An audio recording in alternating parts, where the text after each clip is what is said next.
elles ont marché des dizaines, des milliers de kilomètres dans les rues de Paris contre la réforme des retraites, entre autres. Mais le reste de l'année, elles sont à voile et à vapeur.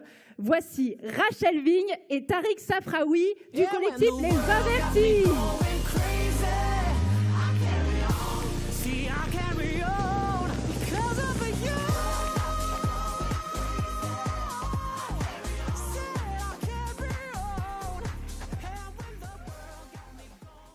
Mesdames, messieurs et les autres, ne paniquez pas, restez bien assis sur votre chaise. Ceci est une prise d'otage.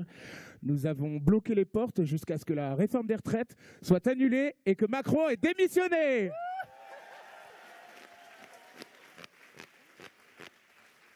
Non, Tariq, on ne peut pas faire ça, je crois. C'est pas vraiment ni l'endroit ni le moment.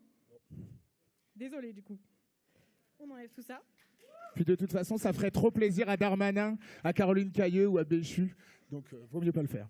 D'ailleurs, si on pouvait décerner un premier prix aujourd'hui, même si on arrive à la révélation numérique, on ne vous a pas oublié, ce serait pour toutes ces personnes qui se sont mobilisées dans la rue, dans les pink blocs, dans la grève contre ce gouvernement, contre cette réforme des retraites criminelles, mais aussi contre la réforme de l'abject Darmanin, contre l'opération Wambouchou, dans les manifs féministes et contre l'action féministe. Et oui, les TPG sont de partout. Et on n'est pas hors de la société, nous sommes bien insérés et bien dans les luttes sociales qui y sont associées. Cette cérémonie arrive 10 ans après le débat national sur le mariage pour tous. Et on se rappelle toutes et tous d'à quel point ça a été compliqué, d'à quel point ça a été anxiogène. C'était pour la première fois la droite, l'extrême droite, des groupuscules néo-nazis qui se rencontraient, qui travaillaient ensemble. Ça a été un peu leur mai 68 de droite, sauf que eux, ça s'était pas fait pour gagner une augmentation de salaire ou pour une révolution émancipatrice, mais c'était contre nos droits. Et aujourd'hui, on vit une offensive à peu près similaire, une offensive transphobe, où on voit des gens s'unir, encore une fois, contre les personnes trans. Donc à nous de le répéter, de le dire, quand on s'attaque à une personne de la commune, on s'attaque à tous les LGBTI, et on sera là toutes et tous ensemble contre la transphobie.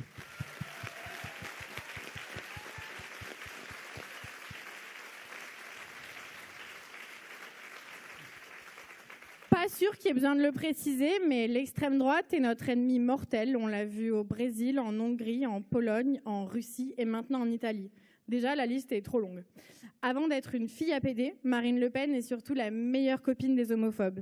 Et ça, historiquement, on le voit de la répression policière au VIH-Sida, au Pax, au mariage, à la PMA, aux questions de transition.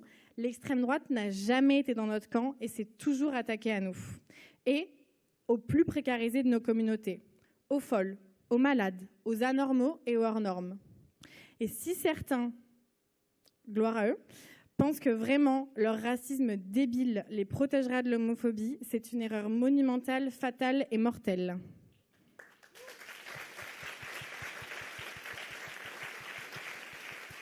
Mais bon, il n'y a pas que des défaites. Il n'y a pas que des défaites. Regardez la jeunesse, plus queer et flamboyante que nous autres, plus féministe qu'il y a 10 ans, plus anticapitaliste que jamais, et qui ne se contente pas de dire juste « touche pas à mon pote », mais qui comprend les mécanismes du racisme structurel, qui s'organise avec des outils que n'avait pas le phare, que n'avaient pas les Gouines rouges et que n'avaient pas les QR. Depuis les révolutions arabes jusqu'aux luttes à Hong Kong, les révolutions numériques donnent de la force aux révolutions tout court, aux révolutions féministes et aux luttes dans leur ensemble. Que ce soit pour faire de la pédagogie sur nos vécus, comme Morgane Noam, pour raconter d'autres types de familles, comme le compte Instagram Devenir Papa, pour démonter et déconstruire les représentations et les idées reçues sur les personnes trans, comme le podcast Méta de choc, ou pour parler d'art un peu kinky avec Whatever You Go.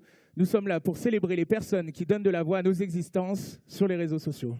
Et du coup, les nommés sont Morgane Noam pour son compte sur Instagram, Julien et Silouane pour leur compte Instagram Devenir Papa, Elisabeth Fétit pour son podcast Méta de choc, Hugo Spini pour son compte Instagram Wherever You Go. On y va ? On y va, on récupère le trophée. Et l'outdoor de la révélation numérique est remis à... On va faire un peu de suspense. Vas-y, regarde-nous avant. Hugo Spini.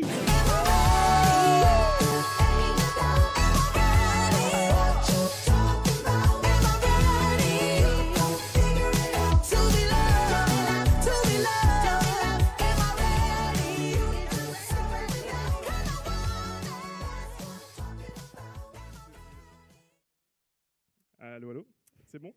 C'est vrai que c'est très lourd. Merci beaucoup, je m'y attendais pas du tout. C'est très original comme réponse. Merci à JL, merci les Invertis. Je voudrais, à la base, ce compte Instagram, je l'ai créé pour partager des culs en marbre, histoire qu'on se rince un peu tous l'œil. Mais j'ai vite compris qu'un PD qui participe à l'érotisation du corps masculin, c'est politique. Il s'avère aussi que l'histoire de l'art et l'art, c'est politique aussi, donc autant faire d'une pierre deux coups. Merci beaucoup la JL, je suis très très honoré de recevoir ce prix. Merci aussi pour... je perds un peu mes mots, je suis désolé, c'est pour ça que j'ai créé un compte Instagram aussi, c'est pour pas m'adresser face à des personnes.